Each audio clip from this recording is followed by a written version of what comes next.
అందరికీ నమస్తే అండి. టీటీడీ మాజీ చైర్మన్, వైఎస్ఆర్ కాంగ్రెస్ పార్టీ ప్రస్తుత రాజ్యసభ సభ్యుడు. టీటీడీ చైర్మన్గా ఉన్నప్పుడు ఈ కల్తీ నెయ్యి వ్యవహారంలో ఎంతవరకు ఇన్వాల్వ్ అయ్యారు, ఈ కాంట్రాక్టు ఈ టెండర్లలో ఆయన ఎంతవరకు లబ్ధి పొందారు, అసలు ఏమైనా లంచం తీసుకున్నారా లేదా? సో ఈ కల్తీ నెయ్యి మొత్తం వ్యవహారంలో దాదాపుగా 240 కోట్ల వరకు అవినీతి జరిగింది అని సిట్ ప్రాథమికంగా నిర్ధారిస్తోంది. ఇందులో ఎవరి వాటా ఎంత? వైవి సుబ్బారెడ్డి గారి దగ్గర పిఏగా పనిచేసిన అప్పన్నకి 50 లక్షలు ఇచ్చింది డైరీ. బోలేబాబా డైరీ వాళ్ళు క్వాలిటీ పాటించట్లేదని చెప్పి వాళ్ళకి టెండర్ రాకుండా ఇతను చక్రం తిప్పి మరొకరికి టెండర్ ఇప్పించాడు.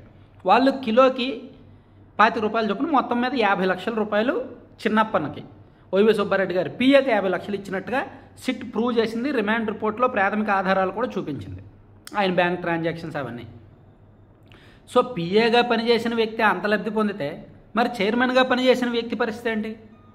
సో అసలు నిజానికి వైవి సుబ్బారెడ్డి గారి వ్యక్తిత్వం ఏంటంటే, సాధారణంగా ఆయన భయస్థుడు, కరప్షన్కి కాస్త దూరంగానే ఉంటాడు. నాకు తెలిసినంత వరకు అవినీతికి దూరంగానే ఉంటాడు, భయస్థుడు బేసిక్గా, అండ్ భక్తుడు కూడా. విపరీతంగా ఆయన హోమాలు యాగాలు చేస్తూ ఉంటారు. అయ్యప్ప మాల కూడా వేస్తుంటాడు. ఆయన క్రిస్టియన్ అని అప్పట్లో ప్రచారం జరిగింది కదా, ఆయన స్వామిమాల కూడా వేసుకుంటారు ప్రతి సంవత్సరం.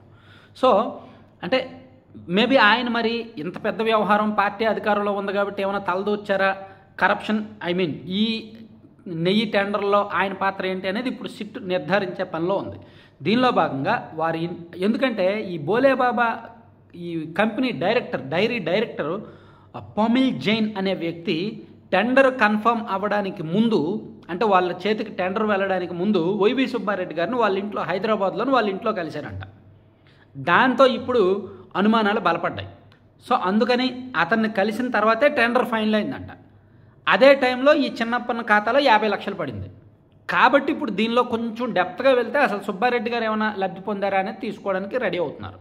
అందుకని సుబ్బారెడ్డి గారి బ్యాంక్ అకౌంట్ వివరాలు, అండ్ సుబ్బారెడ్డి గారి భార్య స్వర్ణ గారి బ్యాంక్ అకౌంట్ వివరాలు, అండ్ వాళ్ళ కుటుంబ సభ్యుల బ్యాంక్ అకౌంట్ వివరాలన్నీ, అకౌంట్ ట్రాన్సాక్షన్ స్టేట్మెంట్స్ ఇవ్వండి 2022-23 ఆ టైంలో అని చెప్పి ఆల్రెడీ వాళ్ళకు ఎక్కడైతే యాక్సిస్ బ్యాంక్ అకౌంట్ ఉందో ఆ అకౌంట్ లావాదేవీలు పరిశీలిస్తుంది సిట్.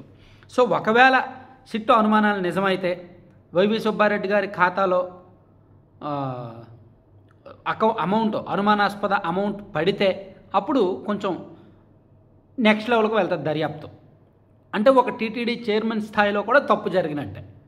ఒకవేళ ఆయన ఖాతాలో లేకపోతే ఆయనకు సంబంధం లేకుండా ఇంకా ఎవరైనా చేశారా టీటీడీ బోర్డులో అనేది కూడా చూస్తున్నారనమాట. సో మొత్తం 240 కోట్ల విలువైన టెండర్ ఇది దక్కించుకున్న ఆ డైరీ వాళ్ళు ఏం చేశారంటే, నిజానికి నెయ్యి తయారు చేయాలంటే ప్యూర్ పాలు కొనాలి కదా, పాలలో వెన్న శాతం ఎక్కువ ఉండాలి కదా. కానీ వీళ్ళు పాలు అస్సలు కొనలా. ఎవరైతే నెయ్యి సరఫరా చేశారో వాళ్ళ బ్యాంక్ ట్రాన్సాక్షన్స్లో వాళ్ళు ఖచ్చితంగా పాలు ఎక్కడో దగ్గర డైరీ నుంచి పాలు సేకరించేలా ఉండాలి, ఏదో ఒక రైతుల దగ్గర నుంచి పాలు సేకరించేలా ఉండాలి. వాళ్ళు అస్సలు పాలు కొనుగోలు చేయాలి. పోనీ సొంతంగా ఏమైనా వాళ్ళకి ఈ గేదెలు ఇవన్నీ ఉన్నాయంటే అవి కూడా లేవు.